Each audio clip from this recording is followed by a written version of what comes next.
નમસ્તે વિદ્યાર્થી મિત્રો, મારી જ્ઞાન સરિતા યુટ્યુબ ચેનલમાં તમારું સ્વાગત છે। ધોરણ 6 ગુજરાતી નવા કોર્સના અભ્યાસક્રમમાં ગયા વિડીયોમાં આપણે પાઠ 2 વાર્તા રે વાર્તા આ પાઠની આપણે સમજૂતી જોઈ હતી। હવે આજના વિડીયોમાં આપણે આ પાઠના સ્વાધ્યાયનું સોલ્યુશન જોવાના છીએ। તો ચાલો આપણે વિડીયો શરૂ કરીએ।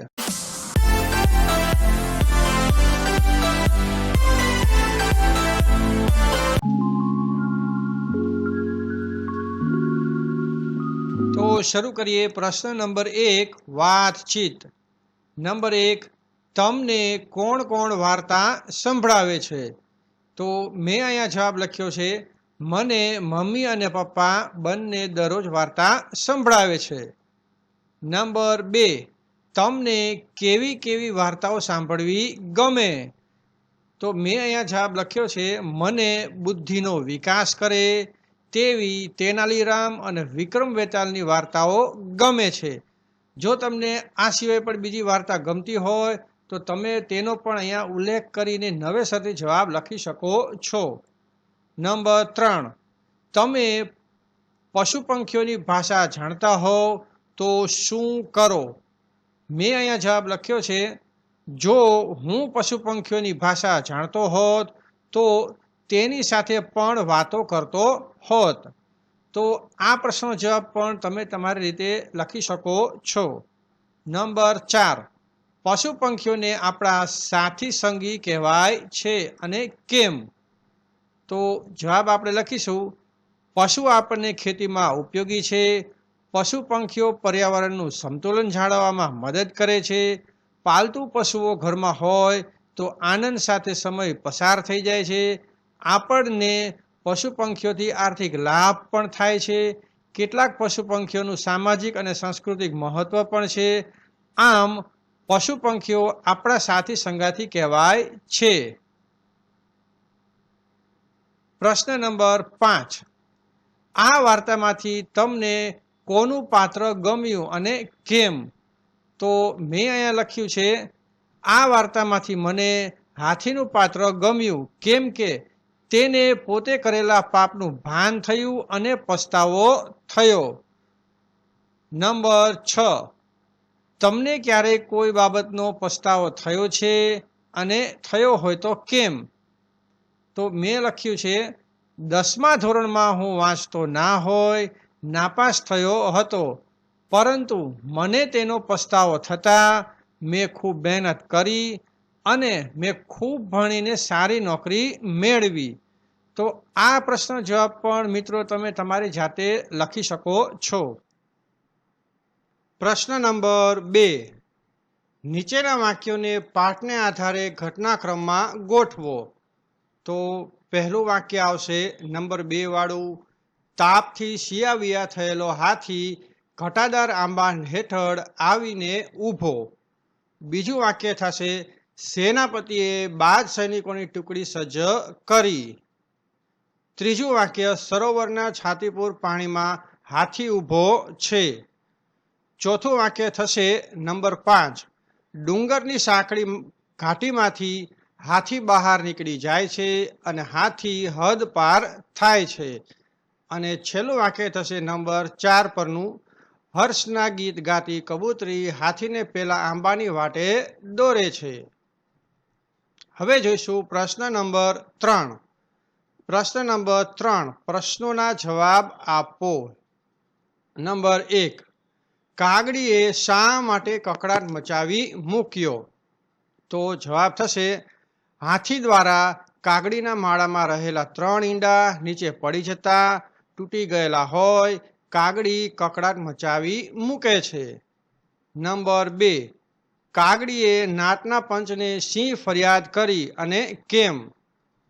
તો જવાબ છે, કાગડીએ કહ્યું, મહાજન મારે આ હાથી સામે ફરિયાદ નોંધાવી છે, એણે વગર વાંકગુને મારા ઈંડા ફોડીને મારા બચ્ચાની હત્યા કરી નાખી છે। નંબર 3 કાગડીની ફરિયાદ સાંભળી પ્રધાનમંડળે શો ચુકાદો જાહેર કર્યો?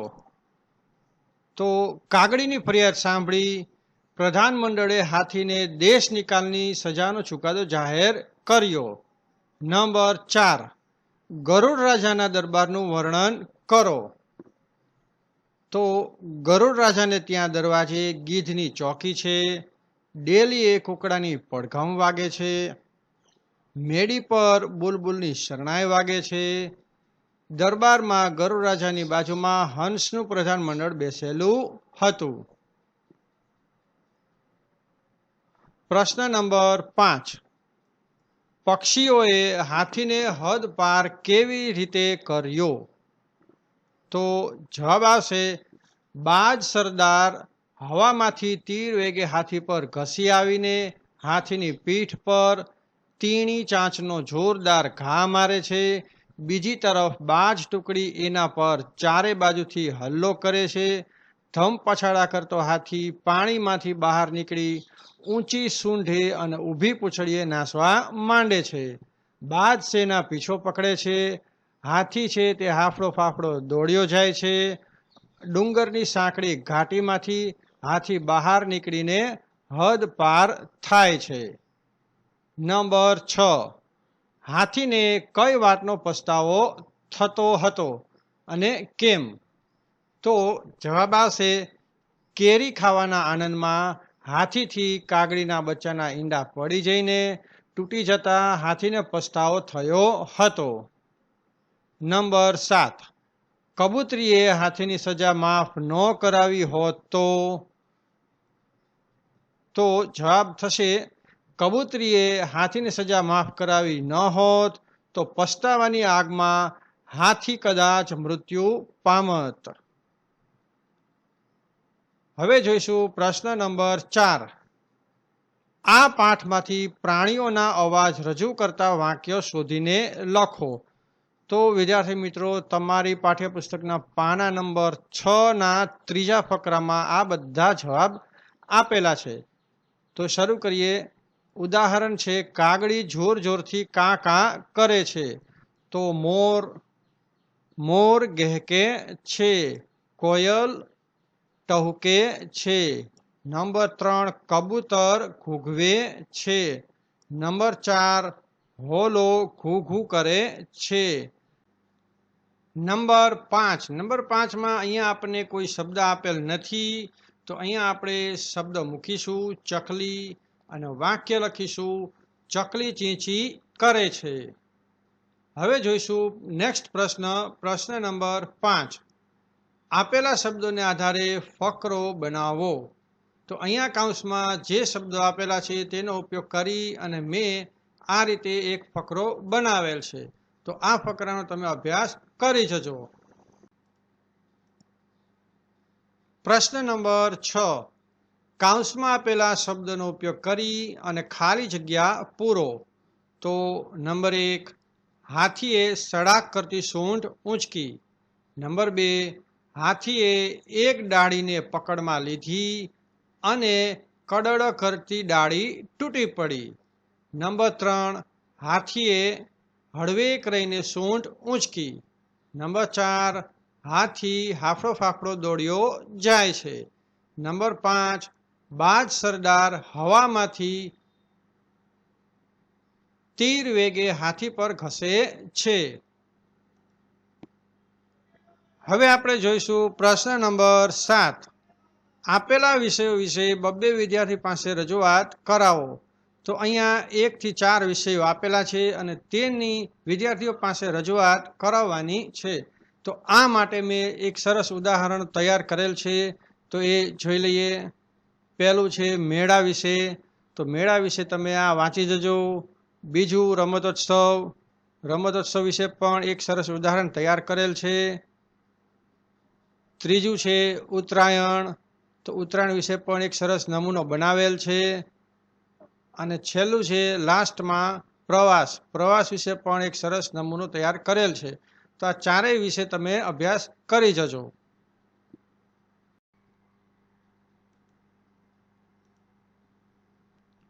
પ્રશ્ન નંબર 8. ઉદાહરણ મુજબના શબ્દો કોષ્ટકમાં લખો. તો ઉદાહરણ છે ઘટા શબ્દનું ઘટાદાર, કસ શબ્દનું કસદાર. તો એ જ રીતે રસ શબ્દનું આપણે અહીંયા લખીશું રસદાર.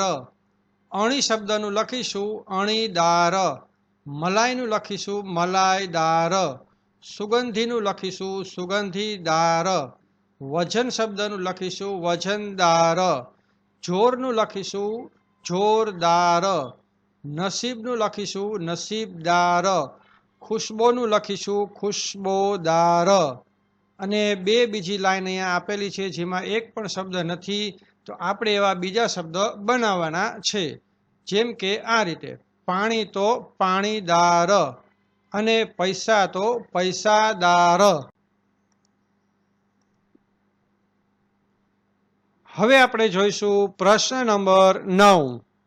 નીચેના વાક્ય કોણ બોલી શકે તે એકમમાંથી શોધીને લખો.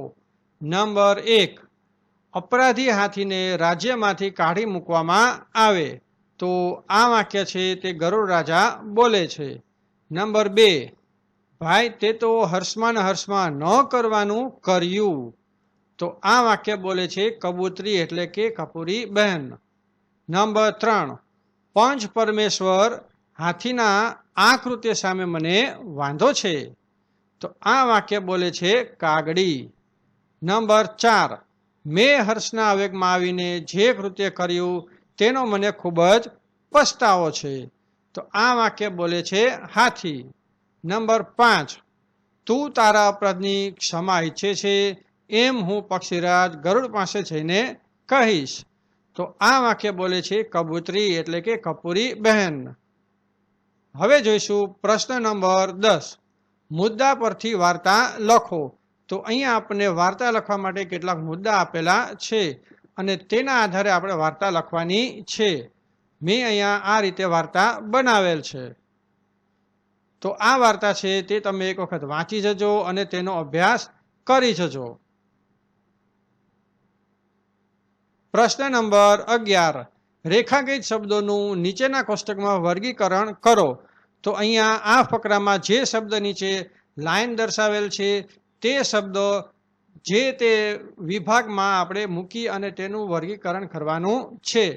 તો શરૂ કરીએ. જાતિવાચક નામપદ, વ્યક્તિવાચક નામપદ, સમૂહવાચક નામપદ અને ભાવવાચક નામપદ. તો પહેલા આપણે જોઈએ જાતિવાચક નામપદ.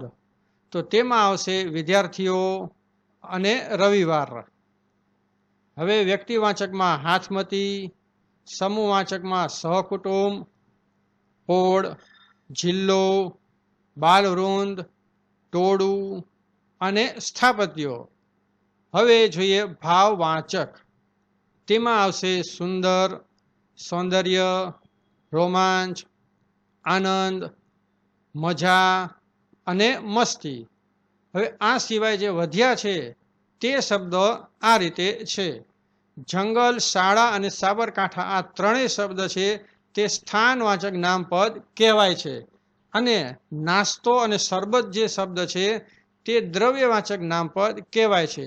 આ બે પ્રકારનો કોઠામાં ઉલ્લેખ ના હોય, અલગથી દર્શાવેલ છે. હવે જોઈશું પ્રશ્ન નંબર 12, રેખાંકિત પદને સ્થાને કયા પદો મૂકી શકાય અને તેને શું કહેવાય. તો આ ફકરામાં જે શબ્દ નીચે લાઈન દોરેલ છે તેને બદલે આપણે કયા પદ મૂકીશું અને તેને શું કહેવાય તે આપણે લખવાનું છે, જે આ રીતે છે. તો સુગંધા 8 વર્ષની છોકરી છે.